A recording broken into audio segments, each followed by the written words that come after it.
If we've been your job search besties and helped you in some way, there's a cool way you can support the show. Shout us a virtual coffee. As an independent podcast, we couldn't do what we do without your support. Head to buymeacoffee.com/interviewboss. If you keep us caffeinated, we'll keep the content coming.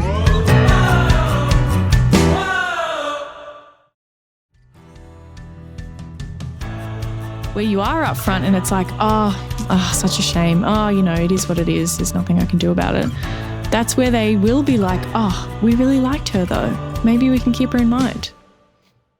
Hey everyone, and welcome back to Interview Boss. My name is Emma. I'm a radio journalist who's teamed up with my sister to give you advice, inspiration, and support when you're looking for a new job. Sarah is a HR and recruitment professional, and together we're excited to give you all the tips, tricks, and behind-the-scenes knowledge to help you in your career. Hey Em, and welcome back everyone. We are always telling you guys to shoot your shot. So in every episode, we tell you about a listener who's done exactly that. It's inspiration. This ep, we're shouting out Aaron, who bought us 3 coffees. Thank you, Aaron, for supporting the show. He said, "Thank you so much for your help prepping for my interview. I landed a dream job as an instructional designer for a construction company, but it came out of nowhere and I had very little time to prepare.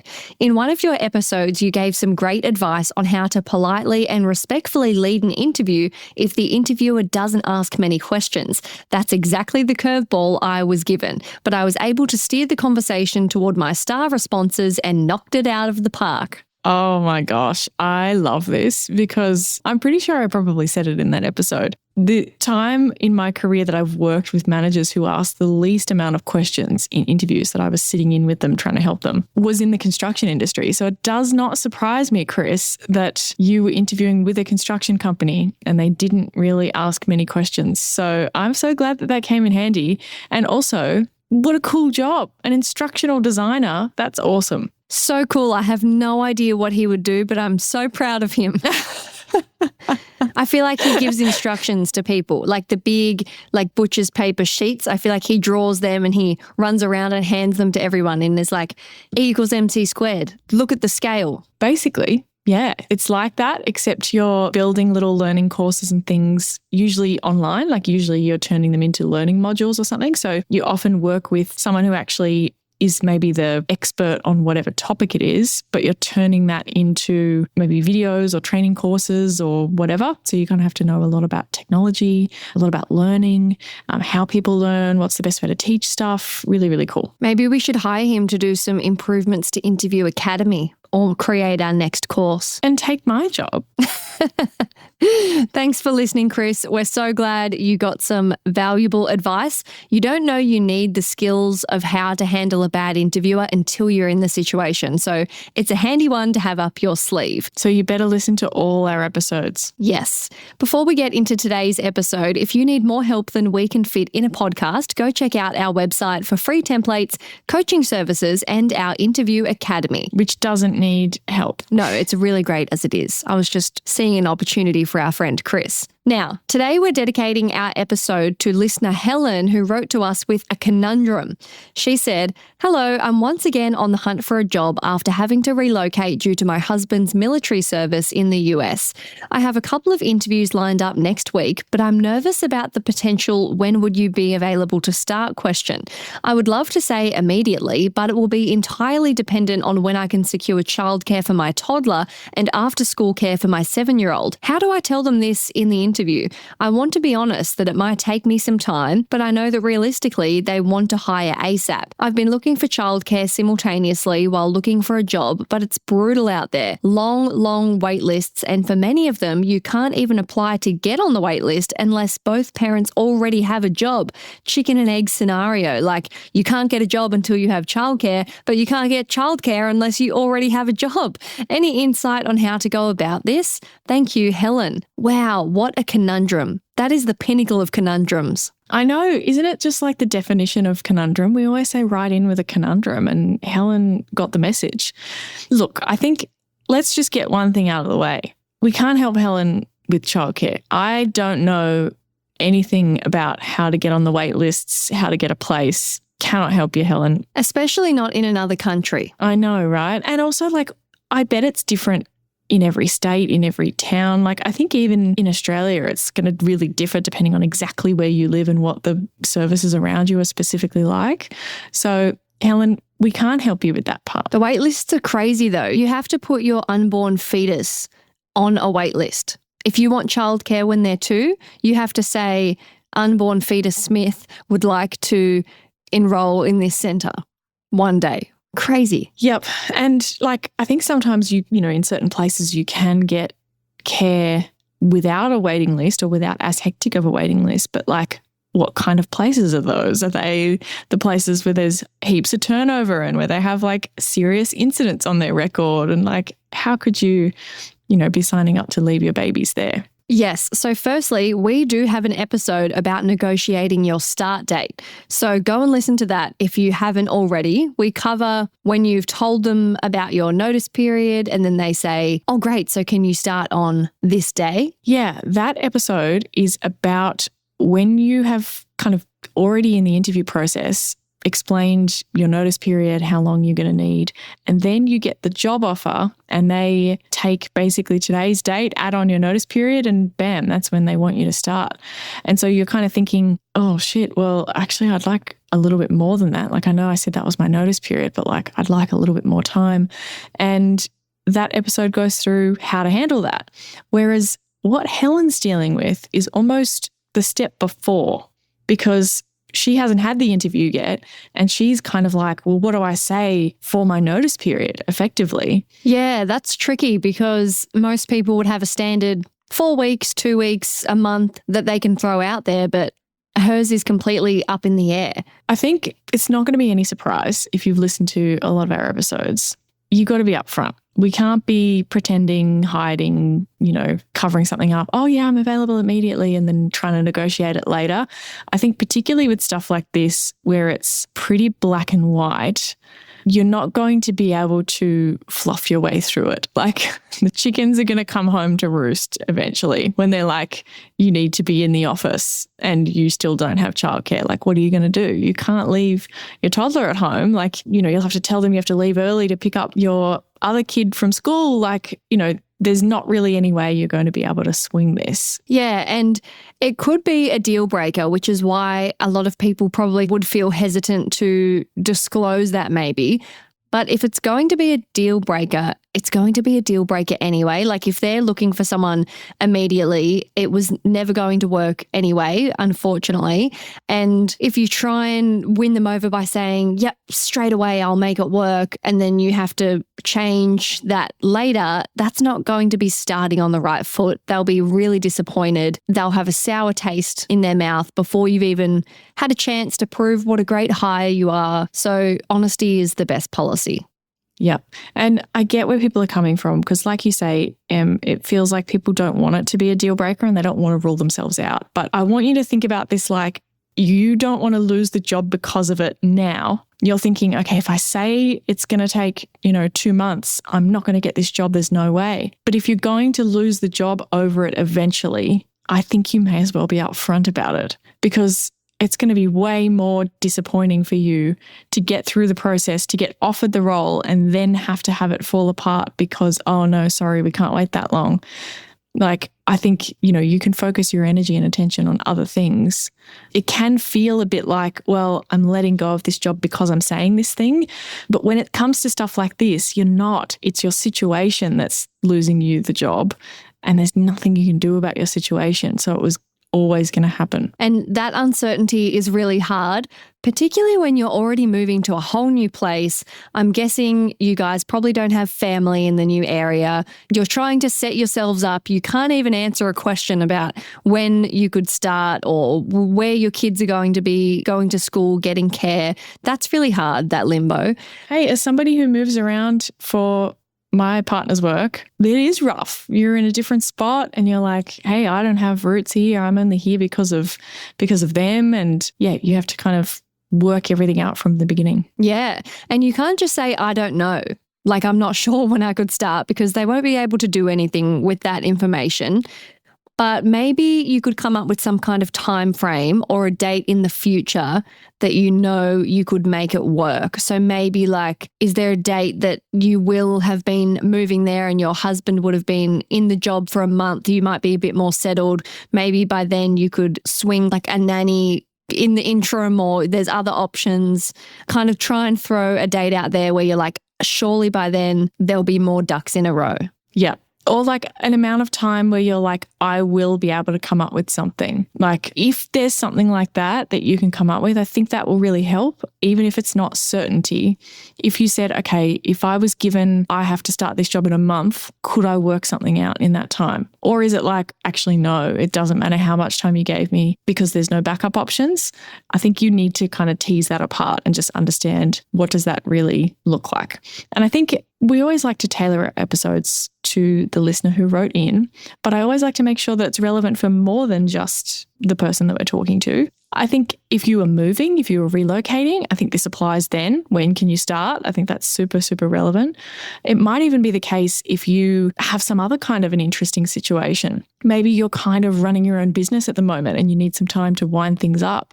Maybe you're transitioning from a business where you're working in where you don't really have a formal notice period, but you want to make sure that you can give them a handover and you're not sure exactly what that would look like. I think this might apply to you as well.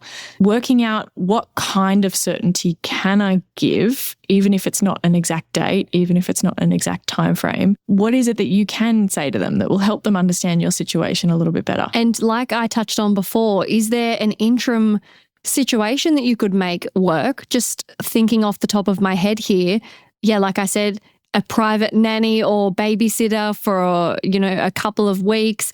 Could you say, hey, I could find childcare for 2 days a week. I could come in next week for 1 day and start easing in. But, the full-time thing, I need time to work out something more permanent. Or is it like you could find something during school hours, but it's after that would be harder? So maybe even though you want to work full-time, maybe you could say, look, I can work, in 3 weeks' time, I could start school hours only.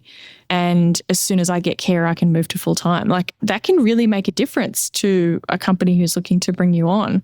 A little bit of flexibility up front is absolutely potentially doable. And also just throwing it out there, being that you're moving for your husband's job with the military, is there military assistance of sorts? Can you contact someone from husband's work to be like, I know in Australia, people in the army get set up with they find their partner's jobs, they have housing, you are looked after. They literally pick you up, pluck you in a new community, set you up with groups. Like, surely, America, what are you doing? Does that exist?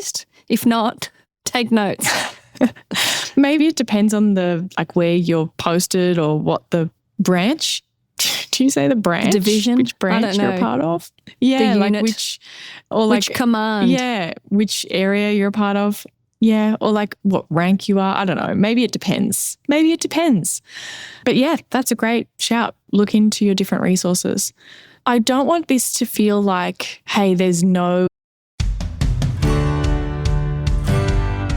Leveling up your job interview skills is the kind of thing that will pay off for the rest of your career. When you prep properly, it's something you can use over and over and over again. Think promotions, unexpected layoffs, and when you're ready for your next move in a few years. Enter our course, Interview Academy. It's a clear, easy to follow interview prep structure. Everyone loves the cheat sheet. Filling in each box is super satisfying and helps you focus on the important thinking, not the process. Find out whether it's right for you. interviewboss.com.au/interview-academy. The link will be below.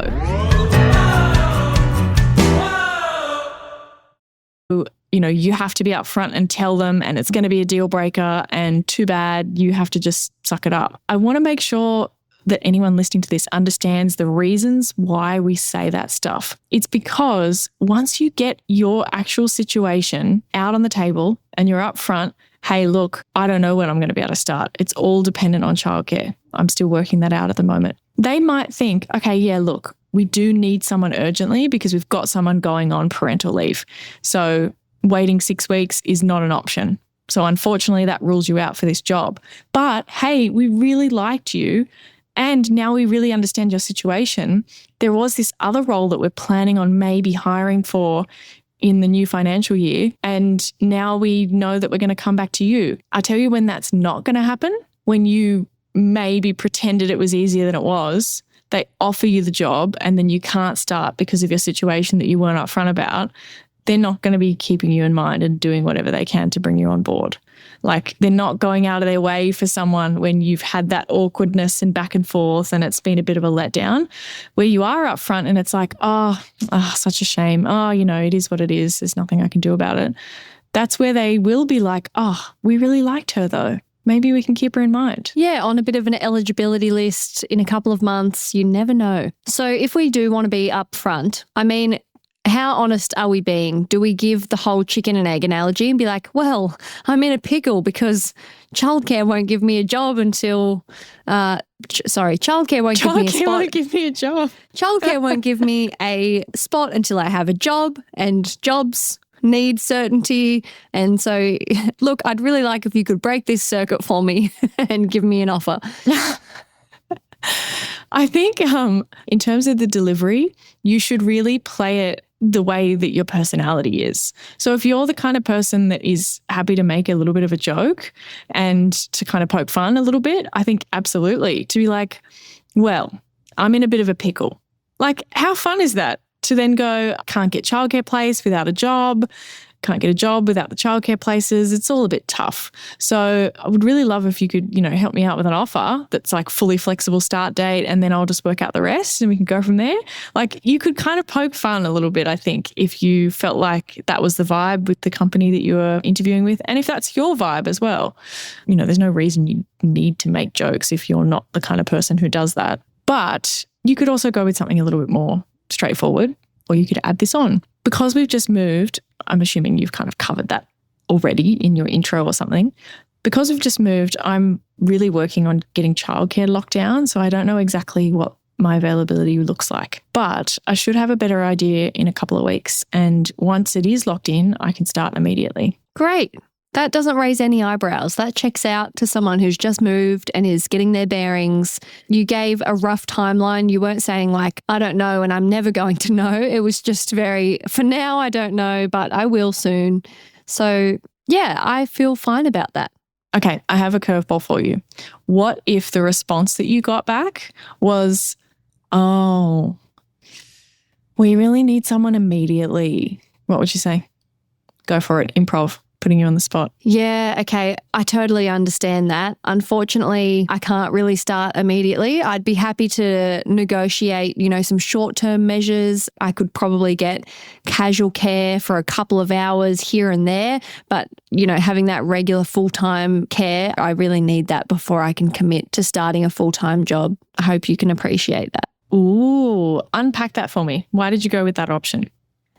Because I acknowledged that they wanted someone immediately, and I held my boundary that, okay, well, that's not going to work for me, but offered some solutions because, maybe they just took that as like, oh, that's a really long way away and there's no flexibility. But as we discussed, there could be potential workarounds. So yeah, I just threw that in there. Cool.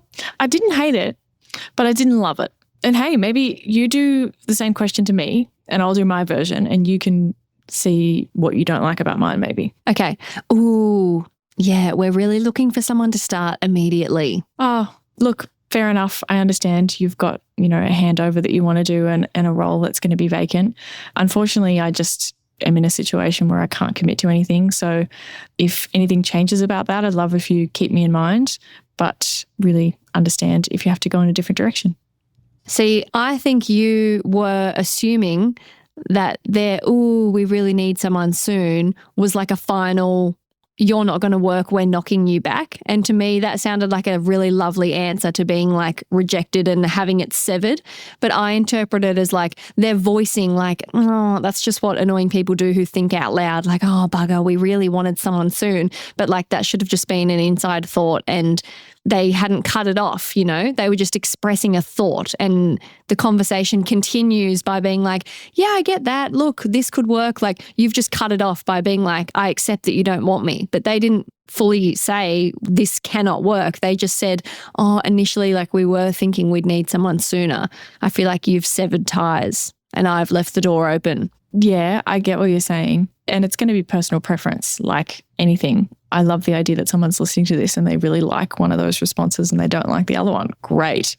I think it's a judgment call based on what you go with. But I kind of think when you're like you've just said, you know, I can't commit. I'll know better in a couple of weeks. And then they say, oh, we want you now. And you're like, oh, okay, well, I could probably come up with something.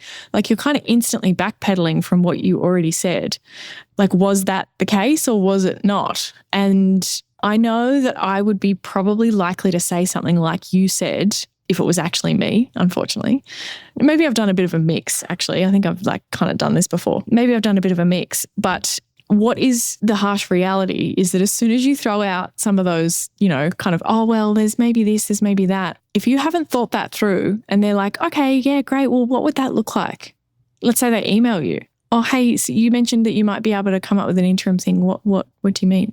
And you're like, well, shit, I don't have a plan. Like, I don't know what I'm going to do. Yeah, which is why obviously it's hard for us to speculate because we don't know the nitty gritty. Maybe she does have a loose plan. And I think it depends too what the job is, because if this was a job that I was like, dream job, oh my gosh, I'm moving and everything's new and scary, but this job feels like it would be a perfect fit and I really wanted it, I might be more inclined to do my answer of like, oh, but I could try and crack something, compared to if you're just trying to land a job and you don't care what it is, you're just trying to sort the childcare and you need a job to do that. Like, maybe you would be more, oh, okay, yep, I understand. You know, it also depends how invested you are. Yeah. I just think don't write checks you can't cash would be my warning, is like, don't be offering flexibility if you genuinely don't have any flexibility. Like, if this is a role that you know is like hybrid and maybe you could work from home with a toddler, I don't know whether that's a possibility. It probably depends a lot on the toddler and probably depends a bit on the job as well. Yeah, sounds stressful. Yeah, maybe that's an option. If that's in the back of your mind, then yeah, maybe you do throw out that there are some ways that you could potentially start earlier or do a bit of a handover or work remote or work less hours to begin with. I don't know what kind of hours your partner works. Like, maybe they start really early and finish really early. Maybe there's a certain day of the week they have off. Maybe you could work that day, like one day a week to begin with. Maybe you could work evenings to begin with. I don't know why, but in my head, I'm like, he's unavailable. He's parachuting from the sky or something. I know not every role in the army is doing that, but in my head, I'm like, he's jumping out of planes. I kind of thought that too. And then my brain kind of went to like, and I know that sometimes these are both the case, but my brain kind of went to like, well, what are you going to move me here for if you don't even need to be here for work? Like, your work is just somewhere else away. Why couldn't you have been away from our different home that we already had? So probably they're spending a little bit of time locally. I have so many questions about the army. Like, I have so many questions, so much respect, admiration, amazing. But like, are you just practicing all day?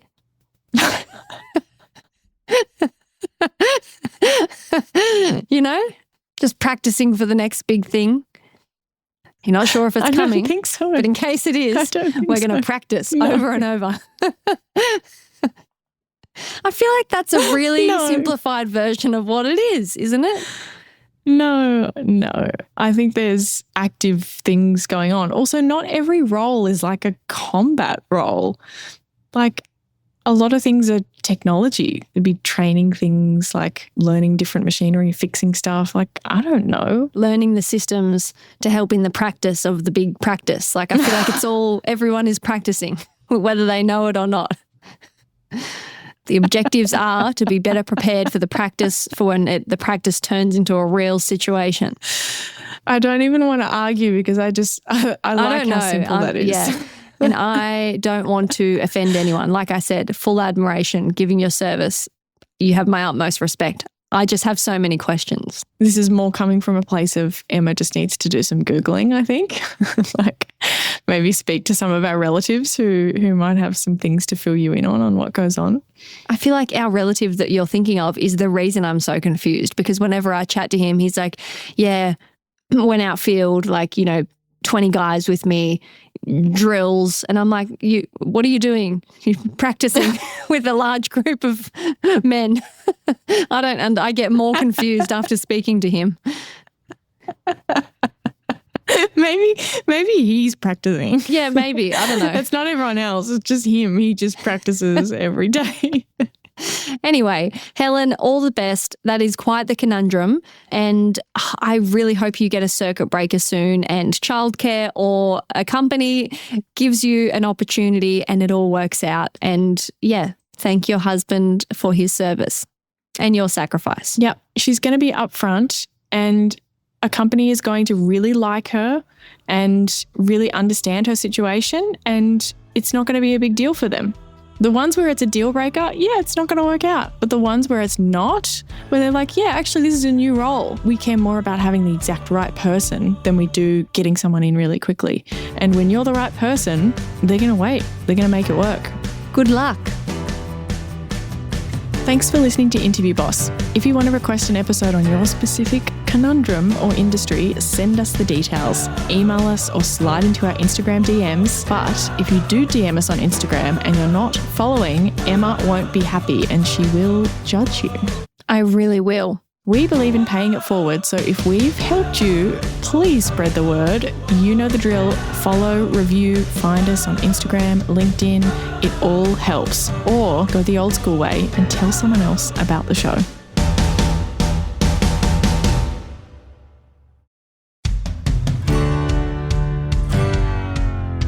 Can you believe we started Interview Boss in 2021? Not really. It's insane. That's a lot of episodes and a lot of hours of talking. Oh my gosh, it is. And if you're scrolling through all of our episodes, you might scroll straight past something that you really, really needed. Yes, we're always getting messages from people asking us to do an episode on something, and I'm like, we already have. So we've put together playlists to help you find the episodes that are exactly what you need, suited to your situation. They're all categorized. If you're applying for jobs, we have episodes about resumes, cover letters, job ads. If you've been offered your dream job, we have episodes on resigning, exit interviews, and how to impress at your new company. And we even have a very special playlist that's very popular for if you have an interview coming up immediately and you need just our most recommended hard-hitting episodes between now and then. For all our last-minute listeners. It's all there for you. You can browse by category and check out all the playlists at interviewboss.com.au/podcast.